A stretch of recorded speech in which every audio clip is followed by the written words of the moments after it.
18th of April 2019 was the big day. The day that we would see Mount Everest in all of its glory.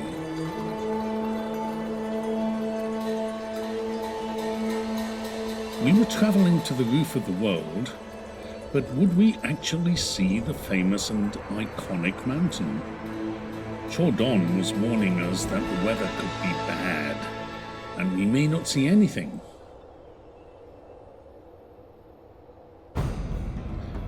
We left Shigatse and were soon climbing to a high plateau.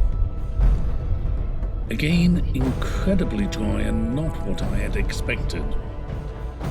I grew up with images of Edmund Hillary and Tenzing Norgay in snowfields.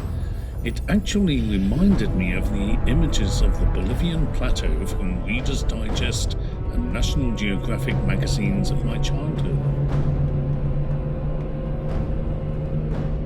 But we were definitely climbing and approaching the snow line.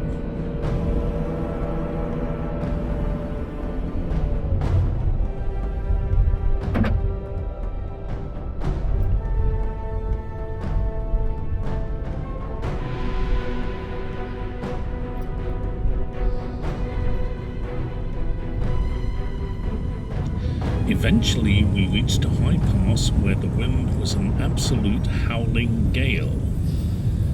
No need for an anemometer here, prayer flags say it all. This was more like the Reader's Digest and National Geographic tour books. Prayer flags fluttering in a gale and snow-capped peaks in the distance. Wide open spaces and snowdrifts. But then we descended again, only to start the most spectacular climb of the journey.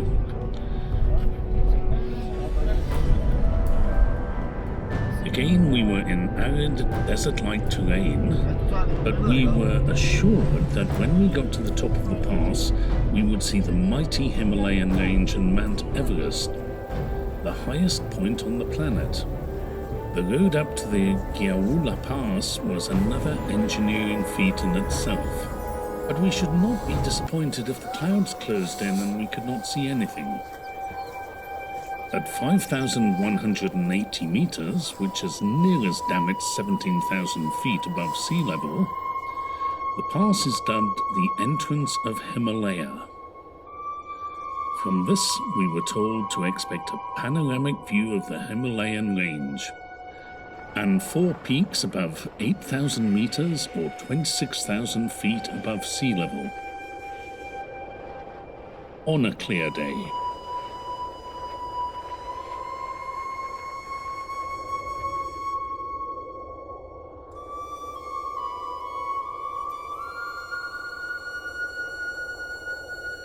However, the view from the pass did not disappoint.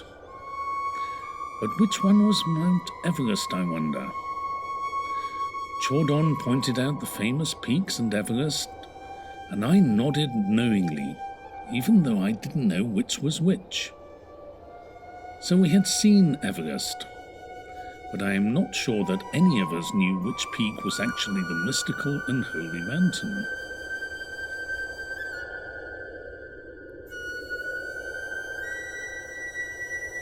Mount Everest is in fact a part of the Himalaya mountain. The mountain got its name after the person, Sir George Everest, that first tried to locate the exact position of the peak. Until then, it was simply named Peak 15. I think I can sympathize with Sir George Everest's quandary. Our journey continued down from the Gyaula Pass before the final ascent to our base for the night, the Rongbuk Monastery and Everest Base Camp.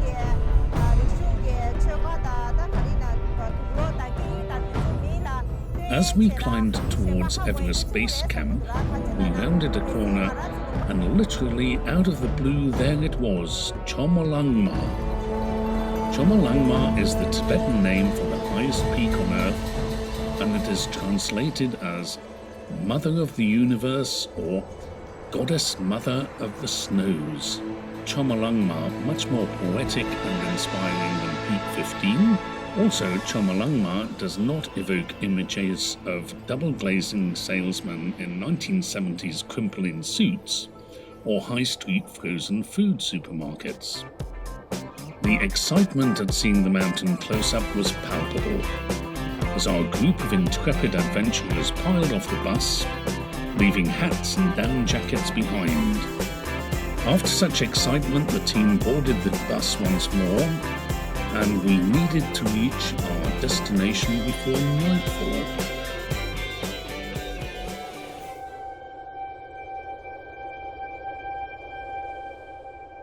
It was already cold, but our destination was the Rongbuk Monastery, or Everest Base Camp. At 17,000 feet above sea level and a temperature of minus 17 degrees, the Rongbuk Monastery is the highest monastery in the world, and probably the coldest.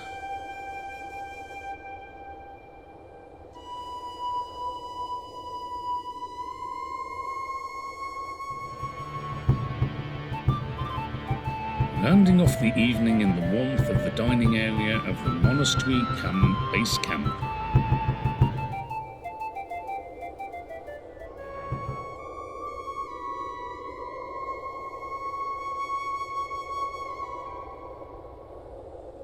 I got up early the next morning for a cup of ginger tea and some early morning exploring.